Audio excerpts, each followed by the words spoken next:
Buddhism, Jainism, Hinduism ഇവ മൂന്നിനെ കുറിച്ചുമാണ് ഇന്ന് പറയാൻ പോകുന്നത്. ആദ്യം ബുദ്ധ. ഗൗതമ അഥവാ സിദ്ധാർത്ഥയാണ് ബുദ്ധിസം പ്രചരിപ്പിച്ചത് അല്ലെങ്കിൽ സ്ഥാപിച്ചത്. ഏകദേശം 2500 വർഷങ്ങൾക്ക് മുമ്പായിരുന്നു അദ്ദേഹത്തിന്റെ ജനനം. സാമൂഹിക മാറ്റങ്ങൾ വന്നതോടെ ചിന്തകർ ജീവിതത്തിന്റെ അർത്ഥതലങ്ങൾ അന്വേഷിക്കാൻ തുടങ്ങുകയും പലതരത്തിലുള്ള ഉത്തരങ്ങൾ കണ്ടെത്തുകയും ചെയ്തു. സാഖ്യഗണത്തിൽ ജനിച്ച ആളായിരുന്നു ബുദ്ധൻ. ക്ഷത്രിയനായിരുന്നു. വളരെ ചെറുപ്പത്തിൽ വീട് വിട്ടിറങ്ങുകയും അറിവ് നേടുകയും ബീഹാറിലെ ബോധഗയ എന്ന സ്ഥലത്ത് അദ്ദേഹത്തിന് ജ്ഞാനോദയം ഉണ്ടാവുകയും പിന്നീട് അദ്ദേഹം ബുദ്ധ എന്ന പേര് സ്വീകരിക്കുകയും ചെയ്തു. തുടർന്ന് അദ്ദേഹം വാരണാസിക്ക് അടുത്തുള്ള സാരനാഥിലേക്ക് പോവുകയും ജനങ്ങളെ പഠിപ്പിക്കുകയും ചെയ്തു. തുടർന്നുള്ള അദ്ദേഹത്തിന്റെ ജീവിതത്തിൽ കാൽനടയായി അദ്ദേഹം നാട് ചുറ്റുകയും അറിവ് പകർന്നു നൽകുകയും ചെയ്തു. കുശിനര എന്ന സ്ഥലത്തായിരുന്നു അദ്ദേഹത്തിന്റെ അന്ത്യം. ബുദ്ധന്റെ ടീച്ചിങ്സിനെ കുറിച്ച് പറയുകയാണെങ്കിൽ അദ്ദേഹം പറയുന്നത് ജീവിതം നിറയെ ദുഃഖങ്ങളും കഷ്ടപ്പാടുകളും നിറഞ്ഞതാണ്. അതിന് കാരണം മനുഷ്യന്റെ അടങ്ങാത്ത ആഗ്രഹമാണ്. ഒരിക്കലും അത് അവസാനിക്കുന്നുമില്ല, സാധിക്കുന്നുമില്ല. മനുഷ്യന് ലഭിക്കുന്നതിൽ തൃപ്തിയുമില്ല. കൂടുതൽ ലഭിച്ചാൽ മറ്റൊന്ന് തേടി പോവുകയും ചെയ്യുന്നു. ഇതിനെ അടങ്ങാത്ത ദാഹമെന്നാണ് ബുദ്ധൻ വിശേഷിപ്പിക്കുന്നത്. ഈ കാര്യങ്ങളെ എങ്ങനെ മറികടക്കാമെന്നും ബുദ്ധൻ പഠിപ്പിക്കുന്നത് ഉണ്ട്. മനുഷ്യൻ ദയുള്ളവനായിരിക്കണം. മറ്റുള്ള ജീവന് ബഹുമാനം നൽകുന്നവനായിരിക്കണം. അത് മൃഗങ്ങളാണെങ്കിലും മനുഷ്യനാണെങ്കിലും മറ്റുള്ളവരെ ബഹുമാനിക്കണമെന്ന്. നമ്മുടെ പ്രവർത്തികളുടെ ഫലം നന്മയായാലും തിന്മയായാലും ഈ ജന്മത്തിലും അടുത്ത ജന്മത്തിലും അനുഭവിക്കേണ്ടി വരുന്നു എന്ന് ബുദ്ധൻ വിശ്വസിച്ചിരുന്നു. സാധാരണക്കാരുടെ ഭാഷയായ പ്രാകൃത ഭാഷയിലാണ് ബുദ്ധൻ ജനങ്ങളോട് സംസാരിച്ചിരുന്നത്. അതുകൊണ്ട് എല്ലാവർക്കും ബുദ്ധൻ പറയുന്ന കാര്യങ്ങൾ പെട്ടെന്ന് മനസ്സിലാകുമായിരുന്നു. താൻ പറയുന്ന കാര്യങ്ങൾ അതേപോലെ സ്വീകരിക്കാതെ സ്വയം ആലോചിച്ച് പ്രവർത്തിക്കാൻ ബുദ്ധൻ ജനങ്ങളെ പ്രോത്സാഹിപ്പിച്ചു. ഇനി ഉപനിഷത്തുകൾ എന്താണെന്ന് നോക്കാം. ബുദ്ധന്റെ കാലഘട്ടത്തിൽ തന്നെ പല ചിന്തകരും ബുദ്ധിമുട്ടുള്ള ചോദ്യങ്ങൾക്ക് ഉത്തരം കണ്ടെത്താൻ ശ്രമിക്കുന്നുണ്ടായിരുന്നു. മരണശേഷമുള്ള ജീവിതത്തെക്കുറിച്ചും യജ്ഞങ്ങളുടെ ആവശ്യകതയെക്കുറിച്ചുമൊക്കെ പല ചിന്തകരും ഉത്തരങ്ങൾ കണ്ടുപിടിക്കാൻ ശ്രമിച്ചുകൊണ്ടിരുന്നു. ഒടുവിൽ ചിന്തകർ കണ്ടെത്തിയത് മരണശേഷവും പ്രപഞ്ചത്തിൽ എന്നേക്കുമായി നിലനിൽക്കുന്ന ഒന്നുണ്ട് എന്നും അതിനെ അവർ ആത്മൻ എന്നുമാണ് വിളിച്ചിരുന്നത്. ഇത് ഓരോ വ്യക്തികളുടെയും ആത്മാവാണെന്നും ഇതേപോലെ പ്രപഞ്ചത്തിന്റെ ആത്മാവ് ബ്രഹ്മനാണെന്നുമാണ് ചിന്തകർ പറയുന്നത്. ആത്യന്തികമായി ആത്മനും ബ്രഹ്മനും ഒന്നാണെന്നാണ് ചിന്തകർ വിശ്വസിക്കുന്നത്. ഇത്തരത്തിലുള്ള ആശയങ്ങൾ അടങ്ങിയതാണ് ഉപനിഷത്തുകൾ. ഇത് പിൽക്കാല വേദഗ്രന്ഥങ്ങളുടെ ഒരു ഭാഗമാണ്. ഗുരുവിന്റെ അരികിലിരുന്ന് നേടുന്നത് എന്നാണ് ഉപനിഷത്ത് എന്നതിന്റെ അർത്ഥം. ഗുരുശിഷ്യ സംഭാഷണങ്ങളാണ് ഇതിൽ ഉള്ളത്. ഉപനിഷത്ത് ചിന്തകരിൽ കൂടുതലും പുരുഷന്മാരാണ്. ബ്രാഹ്മണരും രാജാക്കന്മാരുമാണ് അവരിൽ കൂടുതൽ. സ്ത്രീകളിൽ എടുത്തു പറയേണ്ടത് ഗാർഗിയാണ്. സത്യകാമ ജബല എന്നത് അക്കാലത്തെ ഫേമസ് ഒരു തിങ്കർ ആയിരുന്നു.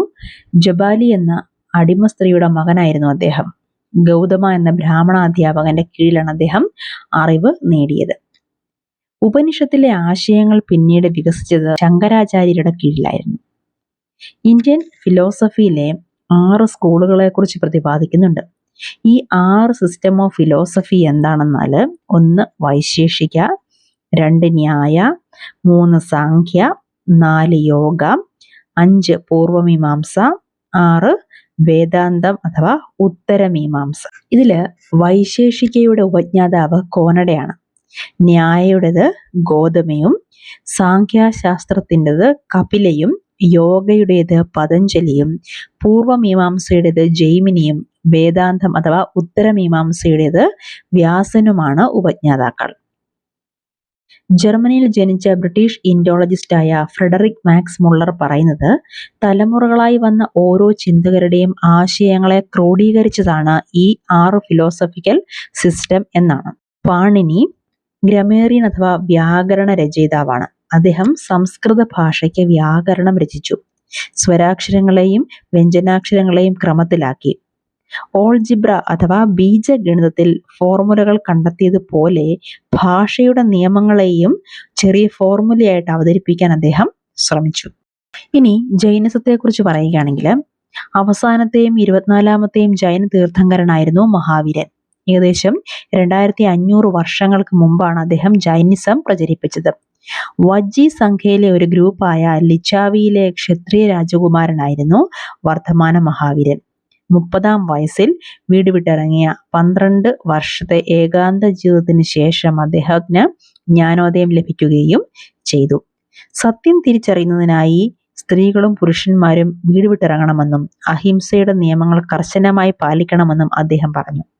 ജീവനുള്ള ഒന്നിനെയും ഉപദ്രവിക്കാനോ കൊല്ലുന്നതിനോ പാടില്ലെന്ന് അദ്ദേഹം ആവർത്തിച്ചു. പ്രാകൃത ഭാഷയാണ് അദ്ദേഹവും ഉപയോഗിച്ചത്. പ്രാകൃത ഭാഷ പല രൂപത്തിൽ ഓരോ രാജ്യത്തും നിലവിൽ നിന്നിരുന്നു. ഓരോ പ്രദേശത്തെയും പ്രാകൃത ഭാഷ ആ പ്രദേശത്തിന്റെ പേരിലാണ് അറിയപ്പെട്ടത്.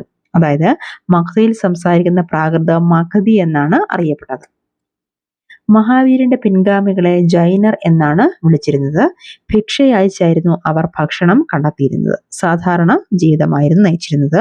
ബ്രഹ്മചര്യം അനുഷ്ഠിക്കുകയും സത്യസന്ധതയോടെ ജീവിക്കുകയും വേണം. ജൈനിസത്തെ സപ്പോർട്ട് ചെയ്തത് വ്യാപാരികളായിരുന്നു കൂടുതലും. കാരണം തങ്ങളുടെ കൃഷി നശിപ്പിക്കുന്ന ജീവികളെ കർഷകർ നശിപ്പിക്കുമായിരുന്നു. അത് ജൈനിസത്തിന്റെ നിയമത്തിന് എതിരായിരുന്നു. 100 വർഷങ്ങൾക്കുള്ളിൽ തന്നെ നോർത്ത് ഇന്ത്യയിലെ പലയിടത്തും കൂടാതെ ഗുജറാത്ത്, തമിഴ്നാട്, കർണാടകയിലും ജൈനിസം വളരെ വേഗം പ്രചരിച്ചു. ഇനി സംഘം എന്താണെന്ന് നോക്കാം. വീട് വിട്ട് ഇറങ്ങി വരുന്നവർക്ക് ഒരുമിച്ച് ജീവിക്കാനായി സംഘം ആരംഭിച്ചു. ബുദ്ധസംഘത്തിൽ പാലിക്കേണ്ട കർശന നിയമങ്ങളെക്കുറിച്ച് വിനയ പിതാക എന്ന ഗ്രന്ഥത്തിൽ പറയുന്നുണ്ട്. സ്ത്രീകൾക്കും പുരുഷന്മാർക്കും സെപ്പറേറ്റ് സംഘ ആയിരുന്നു. ഇതൊക്കെയാണെങ്കിലും കുട്ടികൾക്ക് സംഘത്തിൽ ചേരാൻ മാതാപിതാക്കളുടെയും അടിമകൾക്ക് അവരുടെ യജമാനന്മാരുടെയും രാജാക്കന്മാരുടെ കീഴിൽ ജോലി ചെയ്യുന്നവർക്ക് അദ്ദേഹത്തിന്റെയും കടം വാങ്ങിയിട്ടുള്ളവർക്ക് കടം നൽകിയവരുടെയും അനുവാദം ആവശ്യമായിരുന്നു സംഘത്തിൽ ചേരാൻ.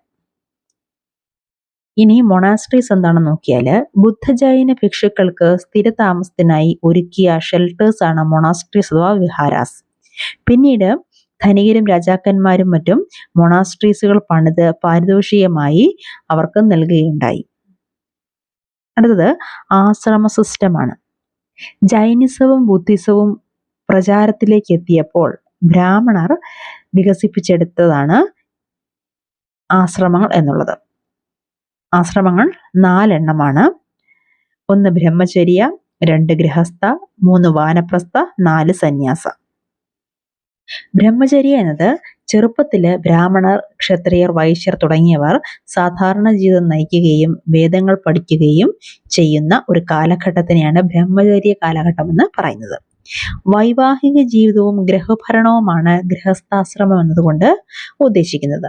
വനവാസം തുടങ്ങുകയും ധ്യാനത്തിൽ ഏർപ്പെടുകയും ചെയ്യുന്നതാണ് വാനപ്രസ്ഥം. എല്ലാം ത്യജിച്ച് ജീവിക്കുന്ന അവസ്ഥയാണ് സന്യാസം. ഇവിടെ വേദങ്ങൾ പഠിക്കുന്നതിന് സ്ത്രീകൾക്ക് അവകാശമുണ്ടായിരുന്നില്ല. എന്നാൽ ഭർത്താവിന്റെ ഓരോ ആശ്രമത്തിലും ഭാര്യ പിന്തുടരേണ്ടത് നിർബന്ധവുമായിരുന്നു. ഈ ഒരു കാലഘട്ടത്തിലായിരുന്നു ഇറാനില് സ്വരാഷ്ട്രീയനിസം ഉയർന്നു വന്നത്. സ്വരാഷ്ട്രർ ആയിരുന്നു ഇതിന്റെ സ്ഥാപകൻ. അദ്ദേഹത്തിന്റെ ടീച്ചിങ്സിലുള്ള ഗ്രന്ഥമാണ് അവസ്ഥ. അവസ്ഥയിലെ ഭാഷയും ആചാരങ്ങളുമെല്ലാം വേദങ്ങളോട് വളരെയധികം സാമ്യമുള്ളവയായിരുന്നു. ഏകദേശം 1000-ലധികം വർഷങ്ങൾ സ്വരാഷ്ട്രീയനിസം ആയിരുന്നു ഇറാനിലെ മേജർ റിലീജിയൻ.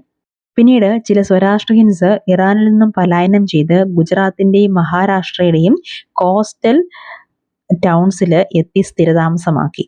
ഇന്നത്തെ പാഴ്സികളുടെ മുൻ തലമുറക്കാരാണ് അവർ. ബുദ്ധിസത്തെക്കുറിച്ചും ജൈനിസത്തെക്കുറിച്ചും ഹിന്ദുയിസത്തെക്കുറിച്ചുമെല്ലാം വളരെ ഡീറ്റെയിൽഡ് ആയിട്ട് നമുക്ക് വരുന്ന ഹയർ ലെവൽ ക്ലാസ്സുകളിൽ നമ്മൾ പഠിക്കുന്നതാണ്. ഇത് ബേസിക് ലെവൽസ് മാത്രം ഉള്ളതാണ്.